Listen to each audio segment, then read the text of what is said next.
The German Shepherd's nose twitched violently as it approached the woman's designer heels. Officer Martinez had never seen Rex react this intensely to anything in their 3 years working customs together. Sarah Chen stood frozen, her heart hammering against her ribs as the sniffer dog circled her luggage with predatory precision. She forced a smile, but sweat beaded on her forehead. What Rex had detected hidden inside those innocent-looking Louboutin pumps would expose a drug trafficking operation worth $500,000. But Sarah had no idea her life was about to implode. The dog's behavior became increasingly erratic, pawing frantically at the shoes while whimpering with excitement. Other passengers began staring as the commotion grew. Officer Martinez felt his pulse quicken. In his 15 years of customs work, he'd learned to trust Rex's instincts completely. Something was very wrong here. Sarah's mind raced through her options. She could claim ignorance, but the dog's reaction was damning. Her carefully constructed facade was crumbling by the second. If you're already hooked by this incredible story, smash that like button, drop a comment below, and subscribe for more shocking real-life encounters that will leave you speechless. Martinez approached Sarah with practiced caution. Her expensive outfit and first-class boarding pass suggested wealth, but Rex never lied about what he smelled. "Ma'am, I'm going to need you to step aside for additional screening," Martinez said, his voice steady, despite the adrenaline coursing through his veins. Sarah's throat went dry. She thought about her daughter waiting at home, about the threats Marcus had made if she didn't complete this delivery. She was trapped. Marcus had seemed so charming when they first met at the gallery opening. She never imagined he was evaluating her as a potential drug mule. "Is there a problem, officer?" Sarah asked, her voice betraying the slightest tremor. She clutched her purse tighter, knuckles white with tension. Martinez had seen this look before, the mixture of fear and desperation that crossed people's faces when they realized their world was about to collapse. Rex continued his frantic behavior, now scratching at the heel of the left shoe specifically. His training was precise, and this reaction meant serious contraband. Sarah remembered Marcus's cold words. "Your daughter goes to Riverside Elementary, doesn't she? Such a lovely school. Would hate for anything to happen there." The customs area felt like it was closing in around her. Other officers were beginning to take notice of the situation unfolding at Martinez's station. "Ma'am, please place your shoes on the examination table," Martinez instructed, his hand now resting on his radio. Protocol demanded backup for situations like this. Sarah's hands shook as she removed her heels. Each shoe cost more than most people made in a month, but their true value was far more sinister. Martinez picked up the left heel, the one Rex had focused on. It felt slightly heavier than normal, and there was an almost imperceptible seam along the sole.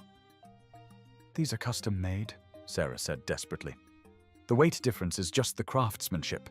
Italian leather is heavier than regular materials." But Martinez wasn't buying it. He'd heard every excuse imaginable. Rex was now sitting at attention, his training complete. He'd found what he was looking for.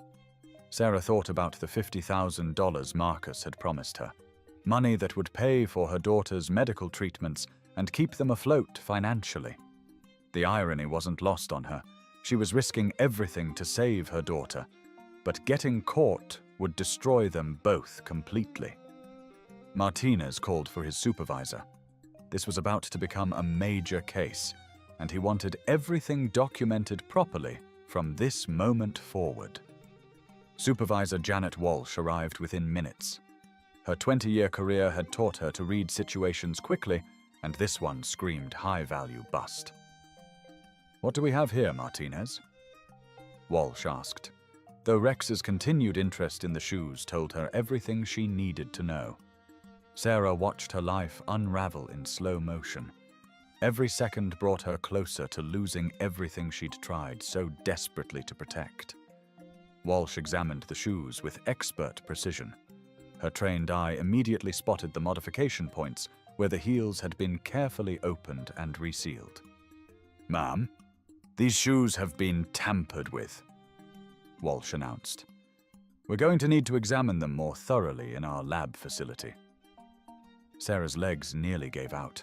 The lab would find everything. The pure cocaine Marcus had forced her to transport would end her life as she knew it. In the secure examination room, Walsh carefully pried open the modified heel.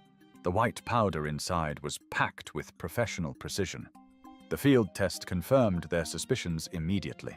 High-grade cocaine, approximately 250 grams per shoe. Street value, $500,000. Sarah broke down completely when confronted with the evidence. Years of financial desperation had led her to this moment of ultimate destruction. "I never wanted this," she sobbed.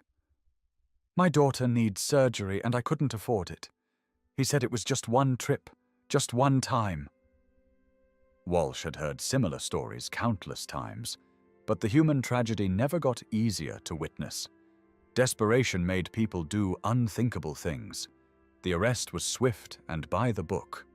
Sarah's rights were read as she was processed, her designer outfit now evidence in a federal drug case. Rex received his reward treat, tail wagging with satisfaction. To him, this was just another successful day at work protecting the border. As Sarah was led away, she realized that trying to save her daughter had instead guaranteed she'd lose her forever. The ultimate price of desperation. The processing room felt like a tomb as Sarah sat in the metal chair, her wrists still bearing the red marks from the handcuffs. Detective Rivera entered with a thick file, his expression unreadable. Sarah Chen, age 34, single mother, works as a freelance graphic designer. Rivera read aloud. No prior criminal record. So how does someone like you end up trafficking $500,000 in cocaine? Sarah's voice cracked as she spoke. You don't understand. Marcus said it was just designer shoes. He said I was helping with import taxes, nothing illegal. Rivera had heard every lie imaginable, but something in Sarah's eyes suggested a deeper truth. Tell me about Marcus. How did you meet him? The memory felt like poison in Sarah's mind. 3 months ago at the Morrison Gallery. Emma had just been diagnosed, and the medical bills were crushing me. Emma is your daughter? Rivera's tone softened slightly. He was a father himself, and recognized the desperation that came with a sick child.